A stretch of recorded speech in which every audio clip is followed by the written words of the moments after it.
Please subscribe and click on the bell icon for more videos. നമസ്കാരം. Fund 360 പുതിയ അധ്യായത്തിലേക്ക് സ്വാഗതം. ഞാൻ പ്രൊഫസർ അനൂപ് മാത്യു. ഇന്നത്തെ വിഷയം മോണോപോളി കമ്പനികൾ. അവ എല്ലായ്പ്പോഴും നല്ലതാണോ, അഥവാ മോണോപോളി കമ്പനികൾ, കുത്തക കമ്പനികൾ എന്ന് നമ്മൾ ക്ലാസിഫൈ ചെയ്തിട്ടുള്ള കുറച്ച് കമ്പനികൾ, അവയുടെ ഷെയറുകൾ നമ്മൾ വാങ്ങിക്കുമ്പോൾ ശ്രദ്ധിക്കേണ്ട കാര്യങ്ങൾ എന്തൊക്കെയാണ്?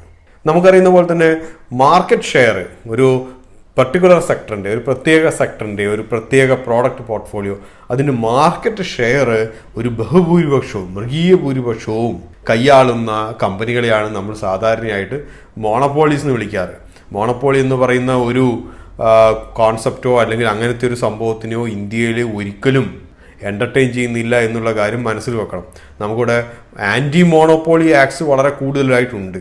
സ്വാതന്ത്ര്യാനന്തര ഭാരതത്തിൽ നമ്മൾ കുറച്ചു കാലമൊക്കെ മോണോപോളിയോ എന്തെങ്കിലും ആകട്ടെ, ഈ നാട്ടിൽ കുറച്ച് വ്യവസായങ്ങളും ജോലിയും GDP ഒക്കെ നന്നാകട്ടെ എന്ന് വിചാരിച്ചിരിക്കുന്ന ഒരു കാലങ്ങളിൽ മാത്രമേ എല്ലാവരെയും അഴിച്ചു വിട്ടിട്ടുള്ളൂ.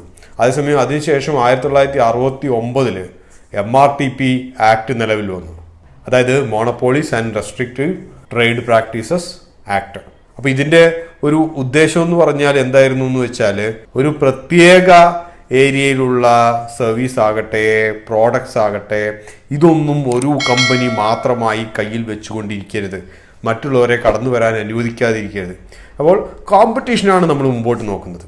അപ്പോൾ ഇതിനകത്തുള്ള ഒരു മോണോപോളിയെ മാത്രം അവോയ്ഡ് ചെയ്യുക, ഇല്ലാണ്ടാക്കുക എന്നുള്ളതിൽ കവിഞ്ഞ് മുൻപോട്ട് പോകാൻ വേണ്ടി, അതായത് കോമ്പറ്റീഷൻ, മത്സരങ്ങൾ പ്രോത്സാഹിപ്പിക്കുക എന്നുള്ള രീതിയിലാണ് 2002 government of India competition act അവതരിപ്പിച്ചത്. 2002 അവതരിപ്പിച്ചെങ്കിൽ കൂടിയും 2009 മാത്രമേ അത് പ്രാവർത്തികമായുള്ളൂ എന്നുള്ളതാണ് സത്യം.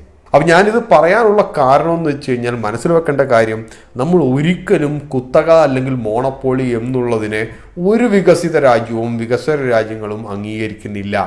അതുകൊണ്ട് തന്നെ ഏതെങ്കിലും ഒരു കമ്പനി മോണോപോളി ആണ് എന്നുള്ള ഒരു രീതിയിൽ നമുക്ക് അവതരിപ്പിക്കാനോ ആ കമ്പനിയുടെ മുകളിൽ മുഴുവനായും വിശ്വാസം അർപ്പിക്കാനോ കഴിയില്ല. കാരണം ഈ നാട്ടിലെ ഗവൺമെൻറ് ഒരിക്കലും എൻ്റർടൈൻ ചെയ്യാത്ത ഒരു കാര്യമാണത്.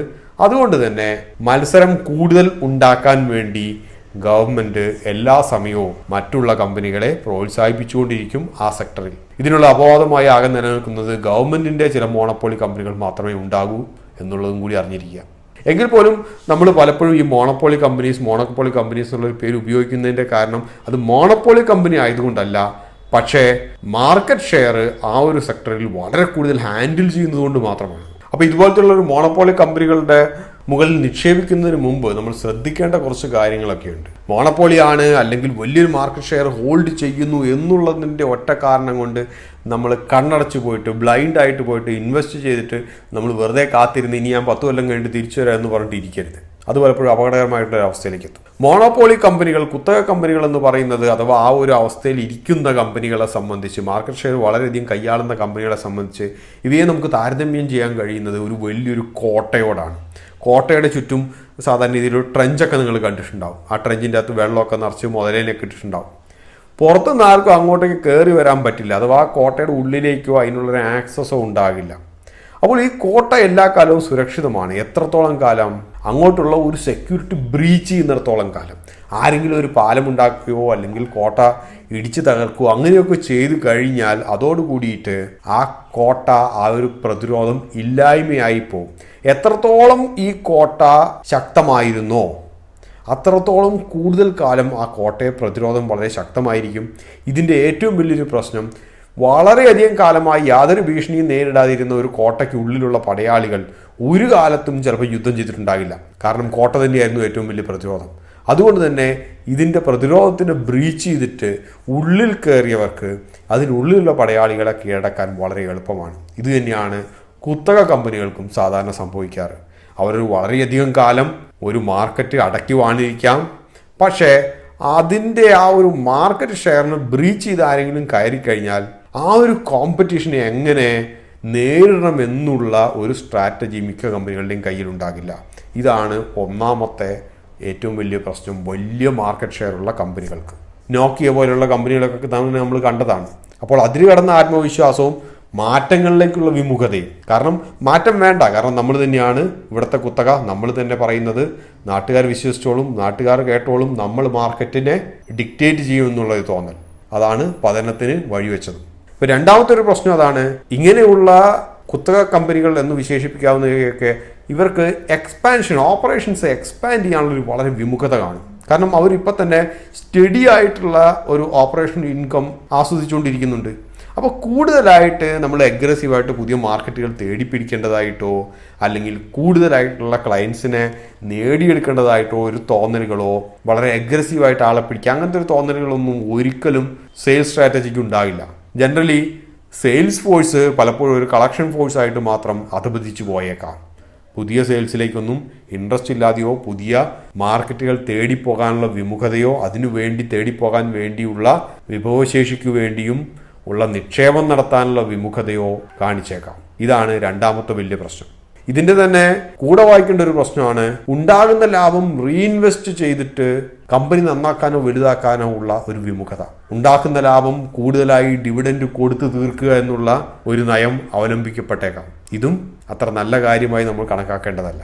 നാലാമത്തെ ഒരു കാര്യം എന്ന് വെച്ച് കഴിഞ്ഞാൽ ശമ്പളത്തിലുള്ള ഒരു വർധനവാണ്. കാരണം സാധാരണ രീതിയിൽ ക്യാഷ് ഫ്ലോ സ്റ്റഡി ആണെന്നോ അല്ലെങ്കിൽ നമ്മുടെ ഏതെങ്കിലും വാല്യൂഷൻ അനാലിസിസ് ഒക്കെ നടത്തുമ്പം ഡിസ്കൗണ്ട് ചെയ്യാൻ കാര്യമായിട്ടൊന്നും കാണാത്തതുകൊണ്ടൊക്കെ ഒരു ഫോർവേഡ് എസ്റ്റിമേഷൻ്റെ ത്രെട്ടൊന്നും സാധാരണ മുൻകൂട്ടി കാണാത്തതുകൊണ്ട് തന്നെ സാലറി വളരെ ലിബറലായിട്ട് കൊടുക്കാനുള്ള ഒരു പ്രവണത ഇങ്ങനെയുള്ള പല കമ്പനികളും കാണിക്കാറുണ്ട്.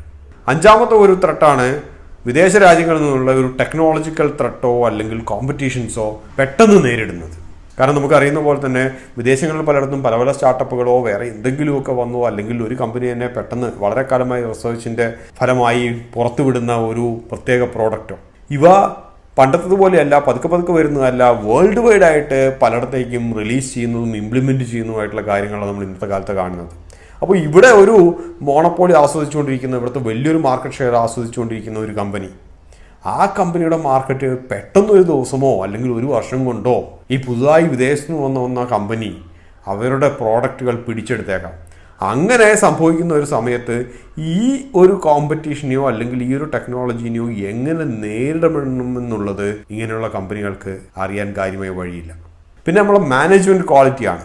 സ്റ്റഡി ആയിട്ടുള്ളൊരു ക്യാഷ് ഫ്ലോ ഉള്ള കമ്പനികളുടെ top level and middle level managerial levels അത്ര അഗ്രസീവ് ആയിരിക്കില്ല, എസ്പെഷ്യലി സെയിൽസും സ്ട്രാറ്റജിയും. അപ്പോൾ അതുകൊണ്ട് തന്നെ അഗ്രസീവും ഡൈനാമിക്കും അല്ലാത്ത ഒരു മാനേജ്മെൻറ്റ് പലപ്പോഴും അത്ര നല്ലതല്ലാത്ത കാലങ്ങളിൽ ഗുണകരമായിട്ടുള്ള കാര്യങ്ങൾക്ക് ഉപകരിക്കില്ല.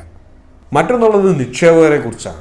ഈ കമ്പനികളിൽ നിക്ഷേപിക്കുന്നവർ, ഇങ്ങനെ ഒരു മോണോപോളി ആയിട്ടോ കുത്തകയായിട്ടോ എൻജോയ് ചെയ്യുന്ന കമ്പനികളിൽ നിക്ഷേപിക്കുന്നവർ പലപ്പോഴും ആ കമ്പനിയുടെ വാല്യുവേഷൻസിനെ കുറിച്ച് അധികം ബോധേഡായിരിക്കാറില്ല.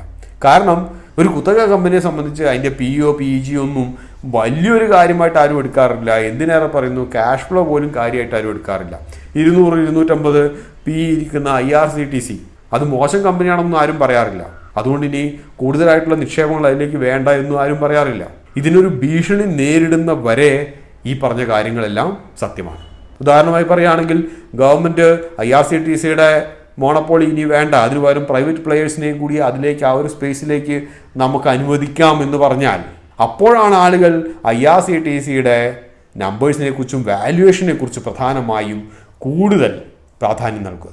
അതുവരെ അതിനെക്കുറിച്ച് ആരും കാര്യമായിട്ടൊന്നും ആലോചിക്കില്ല, പണം കൊണ്ടുപോയി നിക്ഷേപിച്ചു കൊണ്ടേയിരിക്കും. മറ്റൊരു കാര്യം, കൂടുതൽ നിക്ഷേപകർ അവരുടെ മനസ്സിൽ ഇതൊരു മോണോപോളി സ്റ്റോക്കാണ് എന്നുള്ളത് കൊണ്ട് കയ്യിലുള്ള എല്ലാ പണവും കൊണ്ട് നിക്ഷേപിച്ചുകൊണ്ടേയിരിക്കും. പിന്നെ അതിന് ഫോളോ അപ്പ് ഒന്നും ചെയ്യില്ല. അപ്പോൾ ഇതിൽ വരുന്ന മാറ്റങ്ങളൊന്നും അറിയാത്തത് കൊണ്ട് തന്നെ ചിലപ്പോൾ കുറച്ച് കാലങ്ങൾക്ക് ശേഷം നിങ്ങൾ നിക്ഷേപിച്ച പണത്തിന് കാര്യമായ ഒരു റിട്ടേൺസ് ലഭിച്ചു കൊള്ളണമെന്ന് നിർബന്ധമില്ല.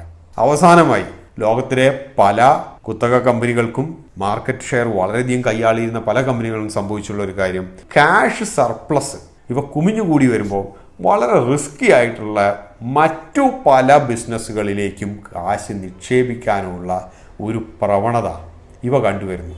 ഉദാഹരണമായിട്ട് GMM ഫോർഡിൻ്റെയൊക്കെ കാര്യമാണെങ്കിൽ, ഇതിനു മുമ്പ് കുറേ കാലം മുമ്പ് ചെയ്തൊരു വീഡിയോയിൽ GMM ഫോർഡറും ഒരു മോണോപോളി ലിസ്റ്റിൻ്റെ അകത്തൊക്കെ ഞാൻ ഇൻക്ലൂഡ് ചെയ്തിട്ടുണ്ടായിരുന്നു. പക്ഷേ കുറച്ച് കാലങ്ങൾക്ക് ശേഷം നമ്മളത് ഒഴിവാക്കി. പല വകയിൽ വെച്ച ഒരു ക്യാഷ് പൈല് ഫോർഡറുടെയൊക്കെ കയ്യിലുണ്ട്, GMMൻ്റെ കയ്യിലുണ്ട്. പക്ഷേ താരതമ്യേന മാർജിൻസ് കുറഞ്ഞതും കോമ്പിറ്റൻസി ഇല്ല എന്നും പറയാവുന്ന മൈനിങ്ങിലേക്ക് ഈ ക്യാഷ് സർപ്ലസ് നിക്ഷേപിക്കാൻ വേണ്ടി കമ്പനി തീരുമാനിക്കുന്നത് വരെ ഈ കമ്പനി എല്ലാവരുടെയും പ്രിയപ്പെട്ട കമ്പനിയായിരുന്നു. അപ്പോൾ ഇതുപോലെ ക്യാഷ് കണ്ടമാനം കൂടി വരുമ്പോൾ നമ്മൾ പല ഫാൻസിക്കും വേണ്ടിയിട്ട് ഉപയോഗിക്കും. അതും കുത്തക കമ്പനികളെ സംബന്ധിച്ച് പലപ്പോഴും സംഭവിക്കുന്ന ഒരു കാര്യമാണ്. നിക്ഷേപകരുടെ പണം അതുവഴി നഷ്ടപ്പെട്ടേക്കാം. അപ്പോൾ ആത്യന്തികമായി പറയാനുള്ളത്, കുത്തക കമ്പനികളിൽ പണം നിക്ഷേപിക്കുന്നത്, വളരെയധികം മാർക്കറ്റ് ഷെയറുള്ള കമ്പനികളിൽ പണം നിക്ഷേപിക്കുന്നത് എന്തുകൊണ്ടും സുരക്ഷിതമാണ് സാധാരണ രീതിയിൽ. അതേസമയം ഈ പറഞ്ഞ കാര്യങ്ങൾ കൂടി നിങ്ങളുടെ മനസ്സിൽ വെച്ചേക്കുക. നിങ്ങളൊരു കുത്തക കമ്പനിയാണ്, മാർക്കറ്റ് ഷെയർ കുറേ ഉണ്ട് എന്ന് പറഞ്ഞ് അതിൽ പണം നിക്ഷേപിച്ച് നിങ്ങൾ മറ്റു വഴിക്ക് പോകരുത്. നിങ്ങൾ ഏത് കമ്പനിയിലും പണം നിക്ഷേപിച്ചാൽ ആ കമ്പനിയെ നിങ്ങൾ ക്ലോസ് ആയിട്ട് നിങ്ങൾ വാച്ച് ചെയ്യണം, നിങ്ങളത് ഒബ്സർവ് ചെയ്യണം, അവിടെ നമ്പേഴ്സ് അനലൈസ് ചെയ്യണം. ഇല്ലെങ്കിൽ നിങ്ങളുടെ പണം നഷ്ടപ്പെട്ടേക്കാം. ഗവൺമെൻറ് ഓഫ് ഇന്ത്യയുടെ തന്നെ പല കുത്തക എന്ന് പറയുന്ന കമ്പനികളൊക്കെ ഉണ്ടായിരുന്നു. HM ടീം ഇൻസ്ട്രുമെൻറ്റേഷൻ ലിമിറ്റഡൊക്കെ നമുക്കറിയാം. അവയുടെയൊക്കെ അവസ്ഥ ഇപ്പോഴെന്താണ്? അപ്പോൾ ഇതോടുകൂടി ഈ അധ്യായം അവസാനിപ്പിക്കുകയാണ്. മറ്റൊരു അധ്യായത്തിൽ നമുക്ക് വീണ്ടും കാണാം. അതുവരെ നന്ദി, നമസ്കാരം.